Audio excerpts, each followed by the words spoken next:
So as I was saying, when you put that child in a classroom like that, it makes it very difficult, even in a room or a setting like that, where they don't know how to do something. They don't know how to read, or they don't know how to write, or maybe they feel they don't know how to talk.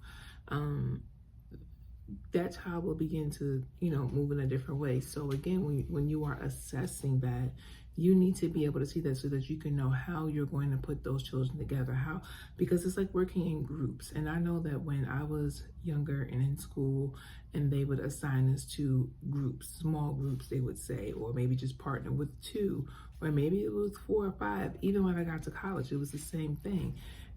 Everybody in that group are going to they performed at a different level. They performed at a different speed. And so depending on that individual, depending on that child, you need to know how you're going to put them together that they will be able to work effectively. You don't just slap things together and do it. And that's why assessments are necessary.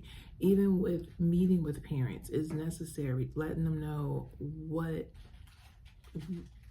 their child is. Where did the child begin? Where's the child on today?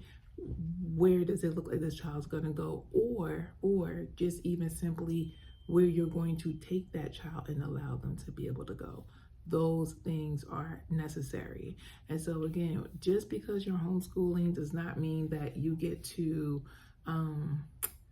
just go on shopping sprees all day, or lay in bed all day and wake up whatever time you feel like it. No, it's still about structure. It's still about order. It's still about an assessment.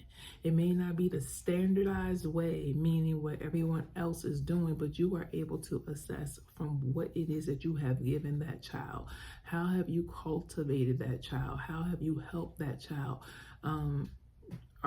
What is the child being weaned from? What does the child need to be weaned from?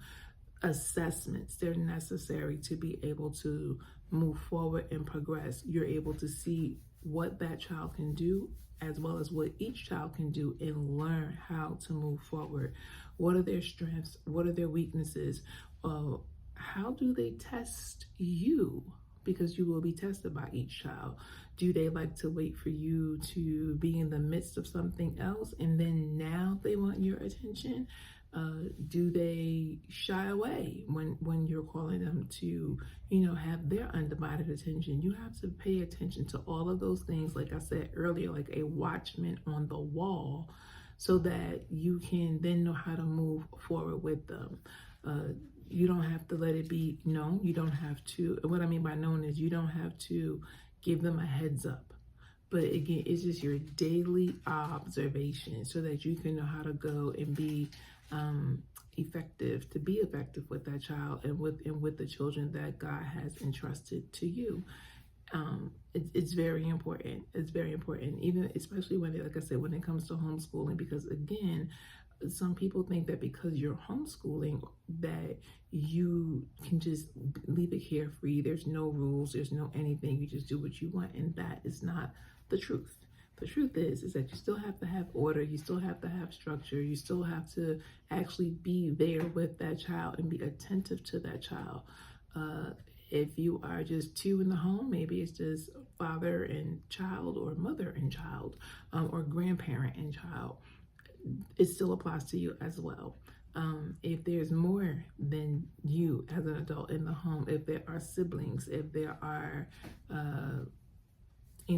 dual parents in the home, everyone needs to have a certain amount of time with that child. At minimum, I recommend 15 minutes with that child. If you can spend 15 minutes with that child. Truth is that 30 seconds is a lot of time that people don't even think, but a commercial is 30 seconds long. Imagine if a commercial can be effective to persuade you to go purchase something, or to be hungry for something or want something. Imagine what 30 seconds can do with a child when you put that time in. But 15 minutes is a good key point to start with. If there's 4 people in your home to help you with that child, that's an hour already by itself, because 15 times 4 is what? 60.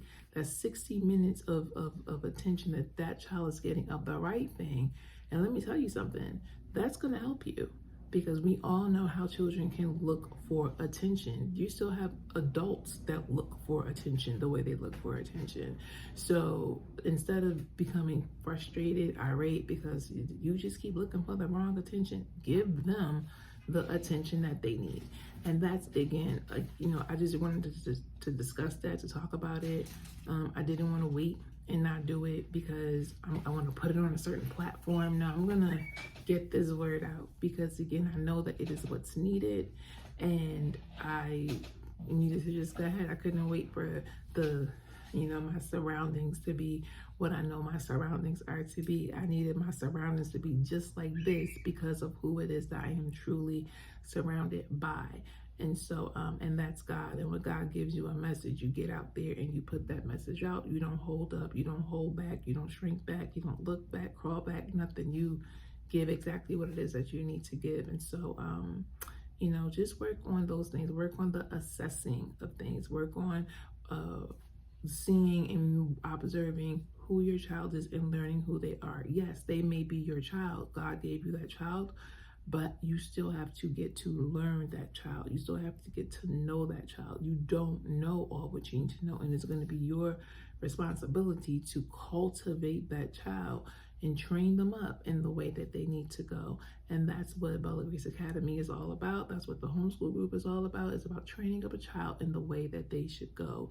It's not about forcing them to do anything. You can't force anyone to do anything that they do not want to do, but you can train them in the right way for them to go. And that's why we effectively believe in involving everyone that is in that child's life.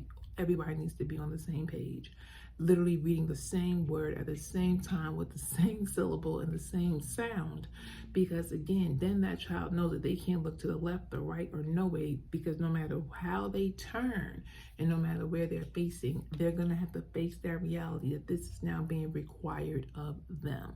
So this is just the part 2 to what I started with. We're going to continue to do even more. I'm going to be discussing more things as I go.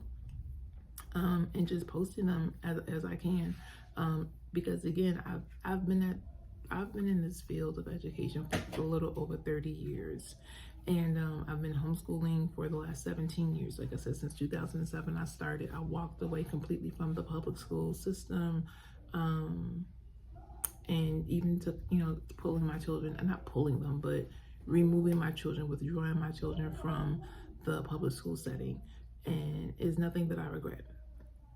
You definitely learn as you go, and I did.